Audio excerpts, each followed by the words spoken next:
प्रदेश में परिवार पहचान पत्र बना बजट का आधार। पीपीपी से निकला आंकड़ा, 80 साल के 3600 बुजुर्ग अकेले। हरियाणा में युवाओं और बुजुर्गों को साधने में लगी सरकार ने परिवार पहचान पत्र का बजट का आधार बनाया है। विपक्ष के लाख विरोध के बावजूद सरकार ने इसी आधार पर बजट में योजनाओं का लाभ दिया है। अब यदि कोई गड़बड़ी होती है तो इसकी जिम्मेदारी सरकार की होगी। सरकार ने परिवार पहचान पत्र को प्रतिष्ठा का सवाल बना लिया है। इसके आधार पर सरकार ने 2047 तक के विकास का खाका खींच दिया है।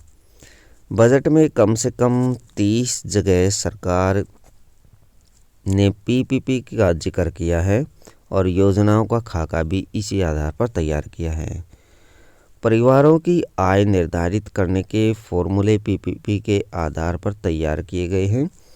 इसी के आधार पर आय सीमा 1,80,000 से बढ़ाकर 3 लाख कर दी गई है। चिरायु बुढ़ापा पेंशन, ITI में दाखिला लेने वाली युवतियों को 2500 रुपये देने का सालाना सरकार ने इसी आधार पर किया है। निम्न आय वर्ग के लिए लागू की गई आवास योजनाओं से लेकर आय प्रमाणीकरण तक में पीपीपी को आधार बनाया है।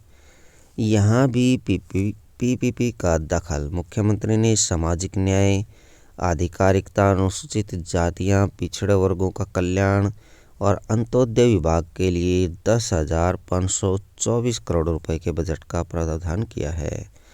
सेवा विभाग के जरिए गरीबों, वंचितों और समाज के हाशिए पर रह रहे वर्गों के उत्थान की योजना तैयार की जाएगी।